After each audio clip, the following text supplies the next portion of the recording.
어디 따라시로 어디 따라시로 누구 어디 따라시로 마스마기 누파사 하이도카마나 감자가 있어야 감자 누파사 하이도카 이게 올 이 양을 잡아놨더라 그래 아주가 인 애드레스 마스터 또 올거더니까 과 너희들 나가더니까 너희들 아주 스페리안을 해도 면 먹는 거 떨었지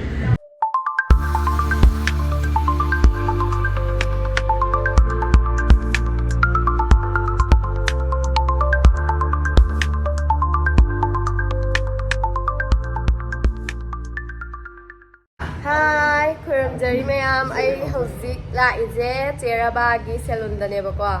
Moigi nail extension gi anauba hape na hai ba adu do ai do film release su sat ka da lai na nail extension tau bi ge na du gi lak pa de.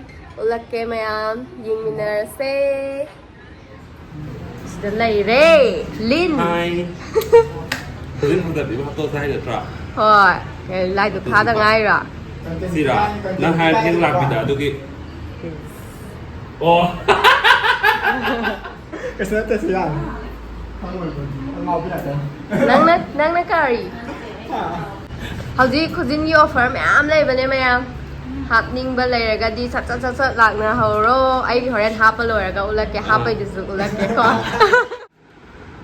Cái Queen Victoria gì cái nó tao vậy mà tăng luôn ăn bagi sinh động mà sát sinh động sinh gì mà tăng cả không biết bùm mà anh tao không biết gì quạt pada as rồi bây giờ này apa tu dan tu kan dia gì đấy itu pun monkey ni kau mana orang bisa Iswa.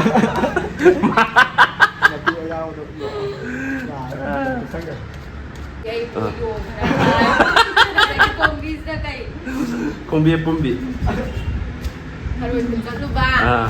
Tugi. Tiếp thật giờ thế. Hiện tại anh ta hàng được rồi. Họ giờ bị môi cái gì, bùm bị cái loại khung cái có gì. Hồi cái nail specialist này có sẽ ý salon kia, à mà phải cái salon. Cái cái đầm nail cái gì nữa. Yung thì sắc cái nát tên cái hậu lì mà tụi nó dùng nó hồi ai biết ai cái đó mà tụi giống cái là cái đó.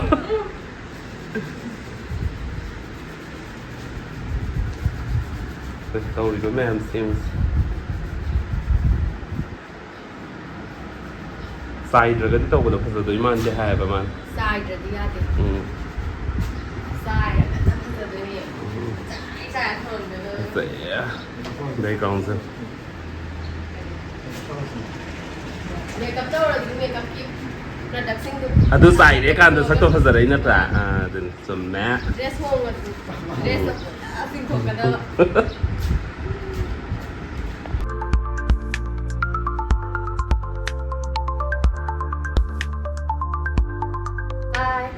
Cuisine same bazu loire ba ko aduda aina moro saba ma kum saningen hai da Koinaba na si 3x si cha se du sum sa ba du di nungai te se len thum bam tawra ga samina se video lam ma se na mai taw ba ne ba mai taw kari lupa se ga theng vai dok na pui na ba da tiền giờ có đâu bảo cái đó ngon mùi rồi ba ngầm đi mẹ mấy cái gì biểu tao hình đồ đi mà nó có là mấy cái gì không người ta nè ya rồi ôi sai rồi nhưng mà thi đi sao ai cũng tin happy ko ko se asiam tam pa du ok tôi đi mẹ mà hay sẽ ya để có tôi đi à ya để có ok mẹ mà cái sẽ có sẽ arrange rồi để có tôi này tôi đi này ngầm đâu mà mình cái space mà hay để có mà số mà cái nupa sa hay đâu có mà nó ngầm được cái sẽ ngầm được nupa sa hay đâu có cái điều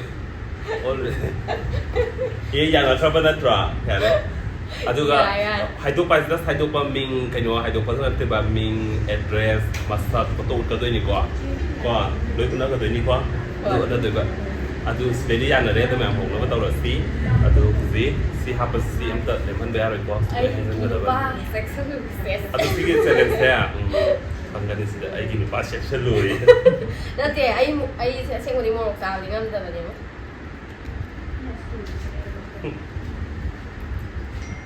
Laptar rồi.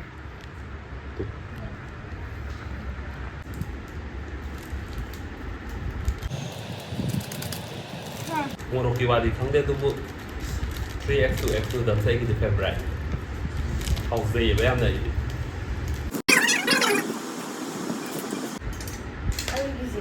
na yan, mama, mo. Sorry ya. Pwede naman tayo kung hindi ay niya mamali duda sa dum hay na ba. Ona sira ikan kaji ngal dinga ja. Karami mo.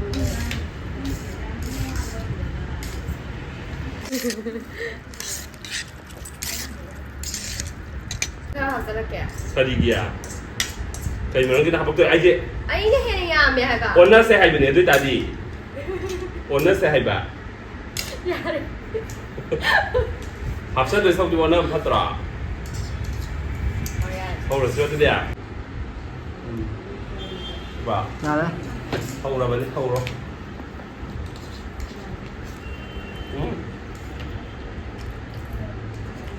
Nhà mình thì xanh xanh này cái.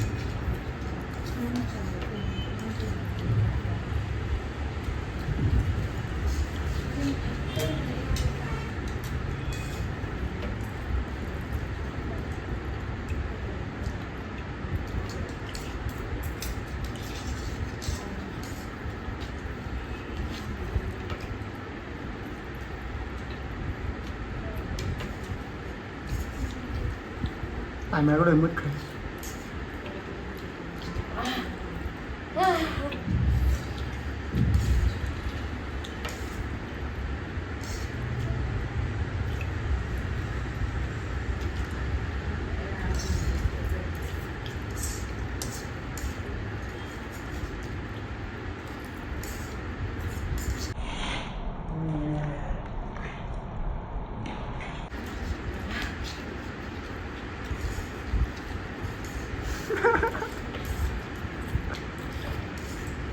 I름 tu sabe aí como sabe.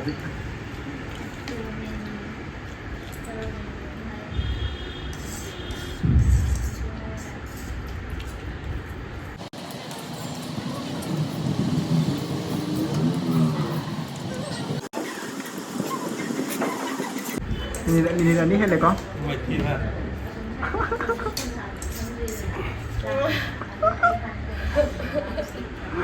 Tao thân luôn hết. Phần được duyên phăng tính.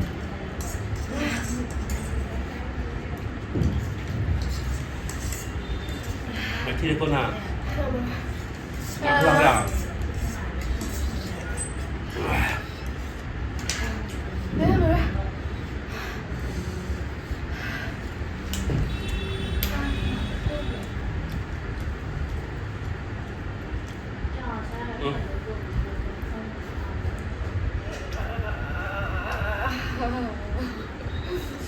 Không được.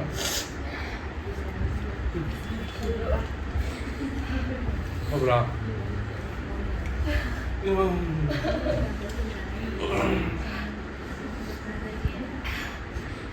Mà tập đợi chúng ta xem đâu.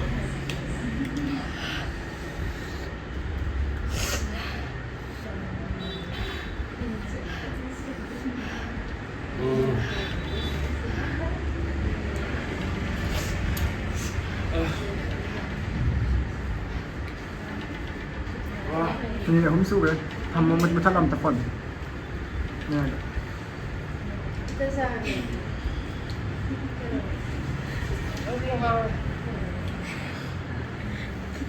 Nghe đấy con. Nhìn ra chứ sao? Cha ba ngầm đi ngầm đó là mà là ai ơi là sao hắn gì lại rồi đó.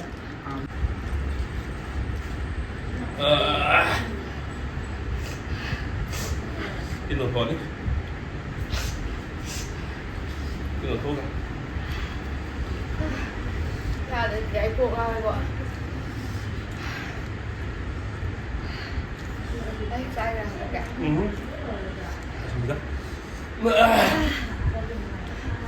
Không mà anh ngâm đây.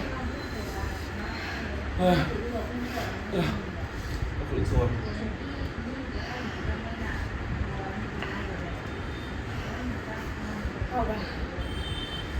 Họ của nó, họ không sao xin được thân à? Xin đến rồi cái yam cha rồi này đó. Nhưng cái cha bây giờ điểm. Anh mà đã mơ nhìn thấy nhân cha đi. Sao mà không tem này. Cũng yam cha.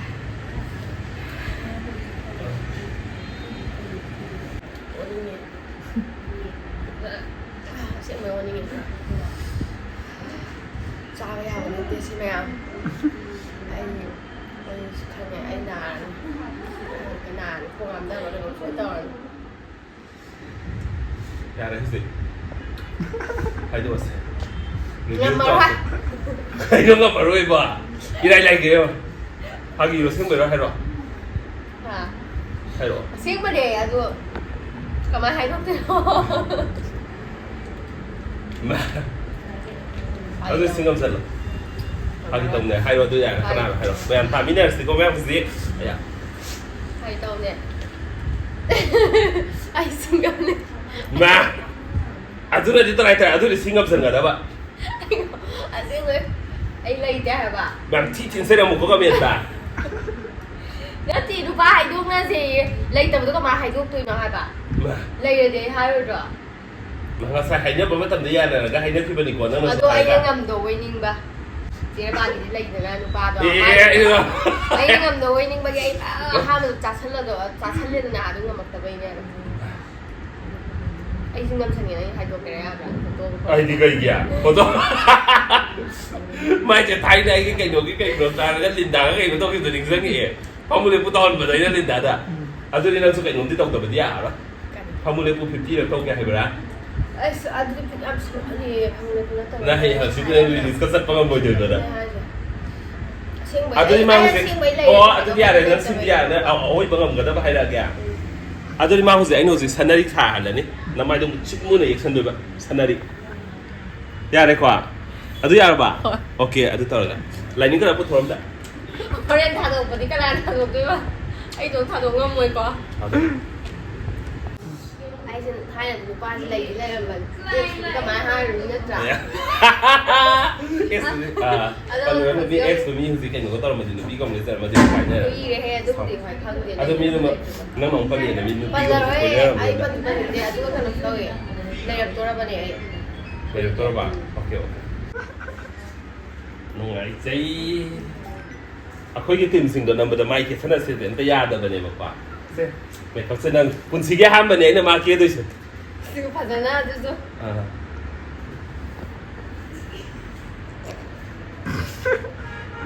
là hộp biết sao Set bias nan han tu nya kesana. Ni ayu mereka pita biman kini min.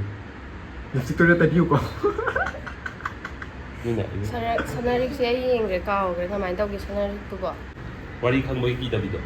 một thời ta là xí rồi một thời ta là xí rồi Nang adu ke acting masan tu kau, nang du dai ta siro da. tôi tao hình cái gam mà rồi skin À, cái tao ra rồi. tu đấy mà ta là xì rồi nó không công cái bài kìa bị rồi đi Wah.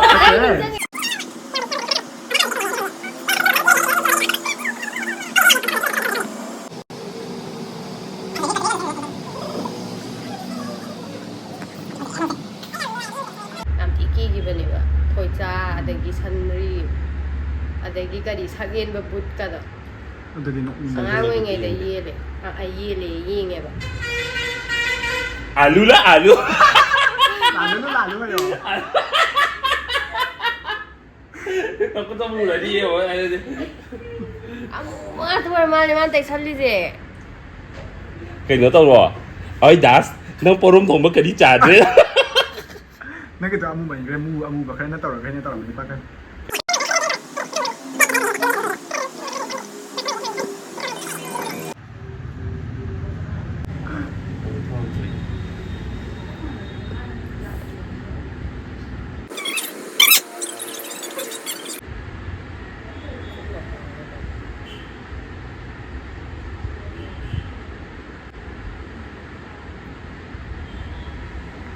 Tin nama Roxian ba tu ngasih dia live tu wala bani ya. Ipai pi pau dah hai apa tu memang ang singgian tak sana ba ni. Kami tak minat sini saya kira mana isi ayu dah minat saya kira mana.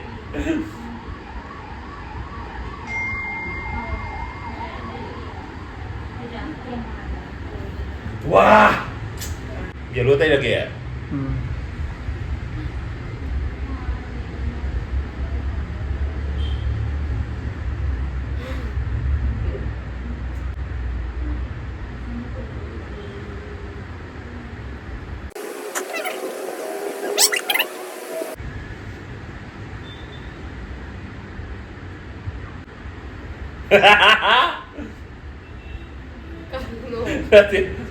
nupa ang haidoknabi ito magtatawag siya ay ulay di bisa lu ai cũng tưởng là chị lấy tao vào nhà sinh một cái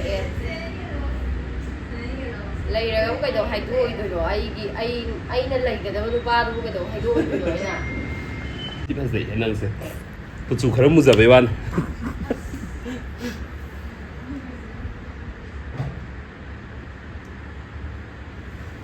เสียหายแบบน่ะ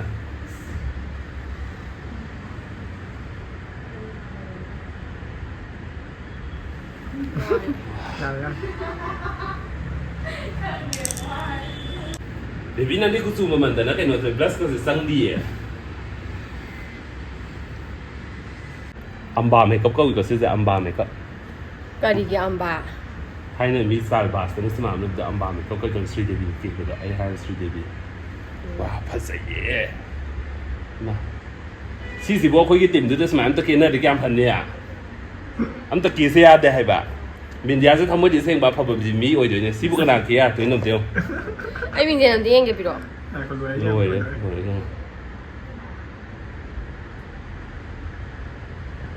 còn tôi đến cái tàu được xe nhưng mà mới đi còn tôi đến dạng ngô của nó tàu rồi thật chứ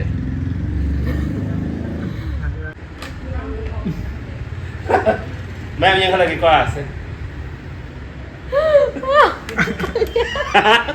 เดี๋ยวเขาเทงกันเนาะโพสต์อะไรอ่ะใกล้ไม่สิบ่ปัจจัยเป่าลิปสันจะตกตก